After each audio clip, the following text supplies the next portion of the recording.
Katina and Olajuwon. Yeah. And we come to find out that Katina and Olajuwon are going strong. We come to find out that Olajuwon mentioned that as he saw himself on TV, he learned a lot. Yeah, he said that before. He said, I did a lot of self-reflection. I did a lot of self-correcting. You know, when I was like, oh, bruh, like, you shouldn't have said that. Why did you say it like that? He was like, I realized that it was like, it needed to be said, but like my tone was rough. I really shouldn't have said it like that. And how a lot of the, I don't want to call them keyboard assassins, but he was like, you know, a lot of people with Twitter fingers and bloggers and YouTubers kind of dragged him. Yeah. And he was like, I mean, it was bad, but dag, y'all don't know me. Yeah. Y'all don't know me, which that's something that Michael said too, that he got from this situation. I'm gonna digress a little bit. He talked about how, you know, people see this 30 seconds of you and they think they know you, but that's just what they showed. Yeah. This sound bite. And so Olajuwon kind of said it was like, you know, y'all looking at a sound bite and y'all had pigeonholed me. People had pigeonholed. No, I mean, people have pigeonholed you, but what he's shown and what he said, right? Mm-hmm. You know, even Kevin talks about the app situation. Mm-hmm. You know, and Olajuwon was finally admitted, yo, I did go overboard. I could have done that situation a little bit different. You know, and even when after that, he goes into, I wish somebody would have said something to me. That no one stood up and no one said, bruh, Who? you acting an ace, or bruh, you being, you know, you shouldn't do it that way. Who? It could have been Michael if they was that But close. they weren't in there a lot of the times when they had those kind of conversations. So I'm like, who was he expecting to say something? One of the producers or whatever, they are trying to make TV. They're not going to stop you. But I'm just going by That's what he not said. He wished somebody had said, Oh, yeah, yo, bro, you making yourself like a fool. You treating your wife bad. I see what you... No, I know that's what he said, but what I'm saying, if I was talking to Olajuwon, who were you expecting to stop you? Right. Who was going to stop you? The producer's not going to stop it. They're making TV. Really? They're making they're making TV. They're going to just film it. They're not the experts. They're not there to give you counseling. They don't have a dog in the fight, really. They not necessarily even fighting for y'all to be together. They just filming and producing the show. So who was gonna stop you besides her? But no, the boys though, because I believe they had more conversations than just that, you know. But and even with the app instance, right? When he was at the table, somebody could have been like, "Hey, yo, bro, that's not the place, not the time." And if you look at his history, he always needed. They said you needed to have to correct him several times. Mm-hmm. He needed someone to always be able to give it to him, and Katina didn't want to do it, and he might not even received it from her, but he needed somebody else, whether it was Michael, Steve. Well, Mark doesn't like confrontation. It wasn't gonna be him, but somebody be like, "Yo, bruh, that was wrong." Even if they pulled him to the side, like, "Yo, you shouldn't have did that." Right, but I'm saying, besides the thing at the dinner table, then a lot of these conversations and the way he talked about her to her, let me say it like that, took place outside of their view. I understand, like, I'm sure he went to talk to them, but he didn't give the whole rundown. You know, they weren't there. What they're hearing is hearsay. So I can't even really correct you when all I'm hearing is your side. You know what I'm saying? Mm-hmm. So, I mean, I can appreciate what he was saying, but I'm like, who was going to say something to you? Except for at that table when somebody should have been like, hey, but at the same time, they didn't know what he was talking about, so they couldn't say. True. You're not doing it. If they knew then at the table was an app, then they could say, calm down. Like, you're doing too much. But, yeah. I mean, you're right. I mean, he said he does support Katina.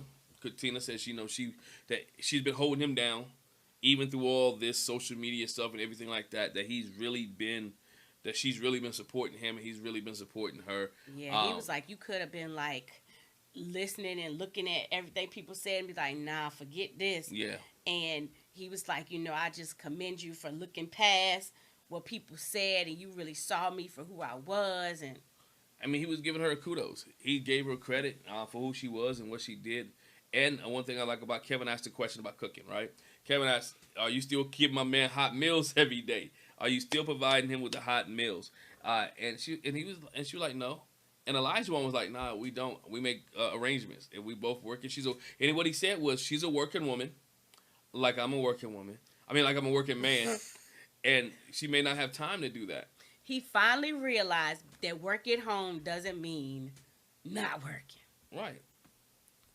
But she might be in the office back now too, so people are going back. So she might have back then when they did the reunion. So she might have gone back and didn't have time. He realized, oh dang, it's totally different when the camera's going. It's totally different. She's not forcing herself to be here or do different things. And he said we'll find ways to eat, whether we go out or whatever the case may be. He didn't say that he cooks. He didn't say he makes any meals. He just said we'll go out and get or order in or do something like that. So he never said that he actually have learned how to throw down in the kitchen and grill. So he's still grabbing the peanut butter. Still grabbing the peanut butter sandwiches. He's still grabbing the peanut butter sandwiches.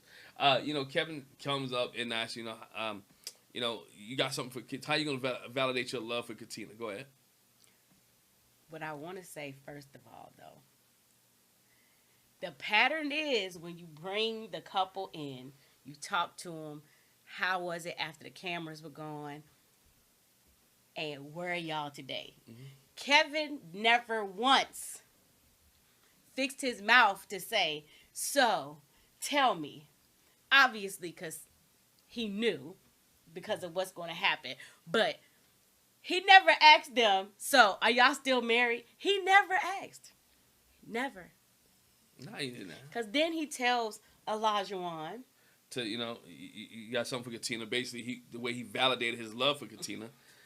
I told y'all in the last review that brothers had to step their game up because Steve did some things. y'all don't trip. Steve did some things for Noy, and brothers were like, whoa. So Olajuwon, had to step his game up. He had to step his game up, and he went down on one knee, and he told, Katina, I love you, I care for you, I appreciate all the things that you've done, appreciate things that we've been through, and he pulled out this rock. I wanted to see the inside of the box, right? You silly. I wanted to see the inside of the box. I wanted to see if the inside of the box was from the same company that Steve got his from. Maybe he got a hookup. You know what I'm saying? I would think if it was from them, they probably would have shown the box. Probably would have shown us. It probably said it's not. But he gives Katina a ring, and she was like cry mode. Oh my gosh! We couldn't see if she ugly cried because she covered her face, and then she had the bangs anyway. So she just buried her face in her hands, and he just hugged on her, and she was like, "Oh my gosh, I love you." And then she realized, I never said that to him before. This is the first time I'm saying I love you. And he was like, yeah, because I be saying it all the time. She ain't said it yet. But yeah, she got her nice little rock. Nice rock. And no one backstage knew. Nobody knew. So when she went back and showed her girl Jasmine, and it was like, whoo, what's up? And I know y'all, we're gonna talk about it. Y'all I want to know, do y'all like Katina's new wig? Because she had a nice one on. She cleaned up. Olajuwon had his fresh suit on. Katina had the dress on. Y'all was giving that woman a hard time all season long. Y'all was giving her a rough time all season long. But I was going to say, because we ain't talk about her wig. I didn't talk about her wig. Not like that. No. We just talked about how she was patting it that one time. But Ken, Katina seems, she when she was talking, seemed more open. Mm-hmm. She was more vocal now. She seemed... she didn't have those faces that she looked like she was beat down. She genuinely looked like she was happy to be with Olajuwon. And she's happy to be in their marriage, and happy to be in a relationship, happy to be together. So it seemed as if, and does seem that they're going strong in their marriage. A couple of things with them. We find out that Olajuwon sold his house. Yes. They're in an apartment. He was like, I'm trying to switch it up, do something different. And he basically was like, because it was some old memories there. I don't know, maybe the one serious relationship he had. Maybe she lived there. Maybe it's the family memories, but the way he smashed the two women at the house. He sold the house there in an apartment.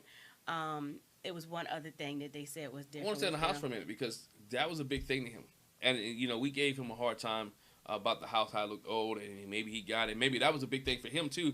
I'm a homeowner, right? Mm-hmm. It was. It's a big thing for him. I'm a homeowner. I own my own home.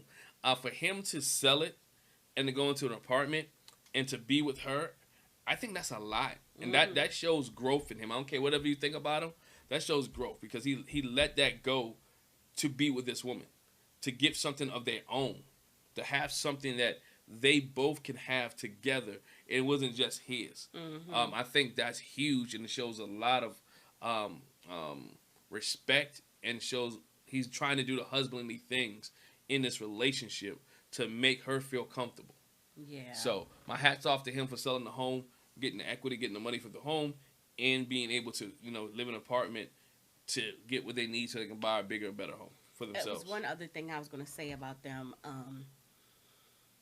The apartment, they did discuss the, going back to the food, the inedible thing. She said that what happened was, it was one time she fixed some chicken. Yeah. She wasn't paying attention to the air fryer. So both of them, when they took it out, was like, oh, wait, oops, didn't leave that in there long enough.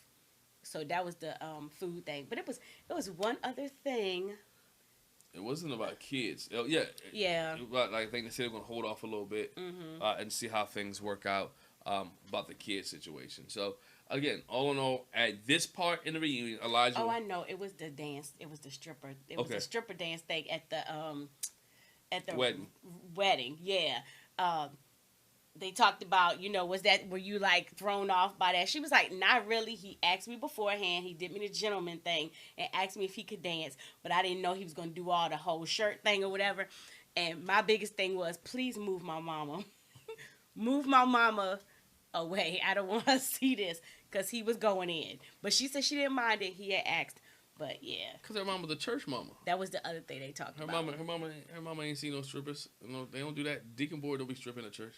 I don't think that's what it is. It's her mama a church mama. She ain't want her mama to see all that. I don't think that's what it is. You don't think it is? What do you think it is? Then? No, I think she's snooty. That's what I was going. How uppity. I don't want to say. So I don't want to say what I think she is. Okay. You know what I'm saying? Because I don't want to offend nobody. But she seemed like to me. Oh, okay. Yeah. Yeah. I know. Yeah. I know what you're talking about. But my mom, she's snooty. She's high class. Yeah. She's sedity. Well, it is what it is. But again, it's good to see that Olajuwon and Katina are doing well. Can't wait to see what happens with them in part 2 of the reunion when they get around all the other couples. I like to hear again. I want to be able to hear to discuss the airplane situation. I want to see some other things that maybe transpired that we did not get to see. One thing I can say, they didn't really show any extra footage on Katina and Olajuwon. Oh, they did. They showed. Oh, yes, they did. Yeah. Yes, they did. Yes, they did. They showed some extra footage on Katina and Olajuwon that Olajuwon did not want to answer. Well, Pastor Cal sat and talked with them, and how Olajuwon was like, Pastor Cal asked him about their sex life or whatever, how it was going, whatever. And Olajuwon was like, well, it was this one time, she lied to me. She let me down because, she said she was going to do me a favor. And Pastor Cal was like, huh? Well, I had just got out the shower, and I said, when I came to bed, she said she was going to do me a favor. And I needed to relax. And I needed, my relaxation time. And Pastor Cal was like, what? And she was like, yeah, I'm not gonna say what that was. Like Olajuwon, what was that? Olajuwon, and he couldn't tell it neither. She was either gonna hit my man off with some tongue loving, or she was gonna give my man the 5-finger situation. Yeah, I'm gonna put it that way. Y'all figure it out. It was either dome or palm. Yeah. There you go. That's a good way. It was either dome or palm. Dome or palm. That's a good way of saying it. Yeah. So but neither one of them wanted to answer. So we see how. I told you they had to be doing something. I knew they was doing something. He wasn't just penetrating. I was like, 'cause ain't no way. He called himself hypersexual. It ain't no way. Ain't no way, boy. Ain't no way. Ain't no way. Hey, but again. Olajuwon and Katina doing well. Let's see how part 2 shapes out for them. I'm interested to see where they are now. If they're still going strong, have they gotten a house? Have they gotten to that next level? So only time will tell with Katina and Olajuwon, but I'm happy that they're doing well. I want to know from you guys in the chat below, do you believe the change in Olajuwon? Did you see growth? Do you think about Olajuwon a little bit different now since you saw part 1 of the reunion? So leave a comment in the comment section below and let us know.